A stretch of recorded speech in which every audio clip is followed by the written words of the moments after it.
নমস্কার, আমার সমস্ত ছাত্র বন্ধু এবং তাদের গার্জিয়ানদের কথাকলির নতুন একটা ভিডিওয়ে স্বাগত জানাই। আজকের রচনা যদি একটা নৌকা পেতাম। একটু কল্পনা জগৎ নিয়ে লেখা এই রচনাটা। এখন বর্ষাকাল, মনে করলাম এই রচনাটা প্রাসঙ্গিক হবে, তাই এটা আজকের রচনা বলছি যদি একটা নৌকা পেতাম। ঠাকুমা আমাকে নৌকা বানাতে শিখিয়ে দিয়েছেন। তাতে কেমন পাল তোলা যায়। কাল যখন ঝমঝমিয়ে বৃষ্টি নামলো, জানলার পাশেই শুয়েছিলাম আমি। আমাদের বাড়ির পাশের গলিতেই একটা ছোট্ট নালা তৈরি হয়ে গিয়েছিল, আর তাতে টুপটাপ ঝরে পড়ছিল বৃষ্টির ফোঁটাগুলো। হঠাৎ খুব ইচ্ছে হলো কালকের বানানো সেই পাল তোলা নৌকাকে ওই জলে ভাসিয়ে দিতে। যেমন ভাবা তেমনি কাজ।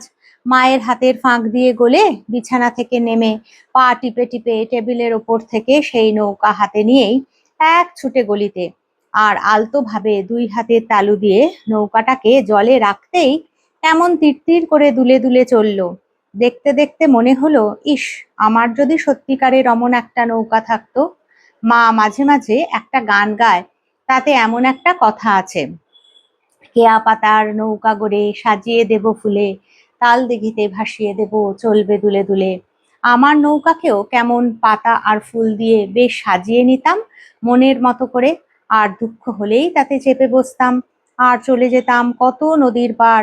বাবা বলে আমাদের দেশের বাড়িতে নাকি অনেক দিঘি আছে, আর তার মধ্যে একটার নাম সত্যি তাল দিঘি। আমি তো চোখ বুজলেই দেখতে পাই বর্ষার মেঘে আকাশ ছেয়ে আছে, শান্ত সেই তালদিঘির জলে পড়েছে কালো ছায়া, আর তার ঘাটে লাগানো আমার ছোট্ট নৌকা। আমি তার পাটাতনে বসে, আর পাল ফুলে উঠেছে হাওয়ায়। আহা, যদি এমন একটা নৌকা পেতাম। ভেসে যেতাম দিঘি নদী সাগর পার হয়ে কত না দেশে। বাবা গল্প বলে যেসব দেশে হয়তো দেখে ফেলতাম সেই সব গল্পের নায়কদের, আলেকজান্ডার, সিজার, তুতানখামেন, সেই সব দেশের মানুষ, পশু পাখি, ঘর, আর কত কি দেখে ফেলতাম। Parthenon, Colosseum, pyramid.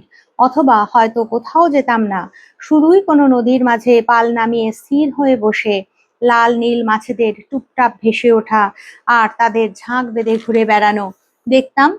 পানকৌড়িদের ডুব দেয়া, আর মাছরাঙাদের ঝুপ করে নেমে ছোঁ মেরে মাছ ঠোঁটে করে নিয়ে চলে যাওয়া। সন্ধে হলে পাখিরা কেমন দল বেঁধে আকাশে উড়ে যেত, আর জলে দেখতাম তাদের ছায়া। কেমন হতো বলতো সত্যি যদি এমন একটা নৌকা পেতাম।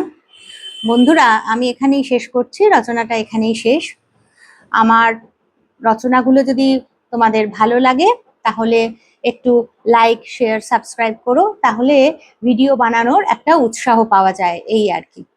ঠিক আছে, আজকের রচনাটা এখানেই শেষ করলাম।